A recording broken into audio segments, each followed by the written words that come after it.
మనలో చాలామంది చెవి శుభ్రం చేసుకోవడానికి ఇయర్ బడ్స్ వాడుతుంటాము. లేదంటే కనిపించిన వస్తువు ఏదైనా తాళాలు కానీ పిన్నిసులు కానీ లేదా ఎవరైనా తెలియని వ్యక్తులు బస్ స్టాండ్స్ దగ్గర వాటి దగ్గర చెవి శుభ్రం చేయించుకోవాలని ప్రయత్నిస్తుంటారు. దీనివల్ల జరిగే దుష్పరిణామాలు ఏంటంటే, ఒకటి, అన్నెసరీగా చెవిని మనము కదిలించడం వల్ల ఇన్ఫెక్షన్స్ వస్తాయి. ఫంగల్ ఇన్ఫెక్షన్స్ లాంటివి కానీ లేదా బ్యాక్టీరియల్ ఇన్ఫెక్షన్స్ లాంటివి వస్తాయి. ఇవి కాకుండా ముఖ్యంగా జరిగే పెద్ద ప్రమాదం ఏంటంటే గూబకి రంధ్రం పట్టము. ఇక్కడ మీకు ఒక పేషెంట్ని చూపిస్తున్నానండి. నార్మల్గా ఉండే గూబ ఎలా ఉంటుంది, కర్ణబేరు ఎలా ఉంటుంది చూశారు కదా. ఇది చక్కగా తెల్లగా నిగనిగలాడుతూ పర్లీ వైట్ ఇన్ కలర్ అంటాం. అంటే ఏంటంటే ముత్యంలాగా తెల్లగా మెరుస్తుంటుంది.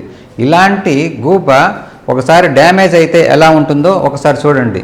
సో ఈ ఎండోస్కోపీ పిక్చర్లో ఈ పేషెంట్ ఏంటంటే 17 సంవత్సరాల కుర్రవాడు ఇయర్ బడ్స్తో క్లీన్ చేస్తుండగా పక్కన వాళ్ళ ఫ్రెండ్ చెయ్యిని తట్టేశాడు. దానివల్ల డైరెక్ట్గా వెళ్ళి ఇయర్ డ్రమ్ డ్యామేజ్ అయిపోయి పర్ఫరేట్ అయిపోయింది. సో మీకు క్లియర్గా చూస్తూనే ఉన్నారు కదా, ఇయర్ డ్రమ్ అనేది హోల్ పడిపోయింది. సో దీనివల్ల ఏమవుతుందంటే రక్తస్రావం జరగటము, వినికిడి సమస్యలు అంటే డెఫ్నెస్ వస్తుంది. కానీ ఏమవుతుందంటే ఒకసారి ఇయర్ డ్రమ్ హోల్ పడిపోయిన తర్వాత ఈ హీరింగ్ కెపాసిటీ అనేది తగ్గిపోతుంది, కండక్టివ్ డెఫ్నెస్ వస్తుంటుంది. దీనికి మనము ఒక్కొక్కసారి సాధారణంగా 2-3 నెలల్లోనే క్లోజ్ అయిపోవచ్చు ఈ కర్ణబేరికి పడిన రంధ్రము. కొంతమందిలో ఆపరేషన్ చేయాల్సిన పరిస్థితి వస్తుంటుంది.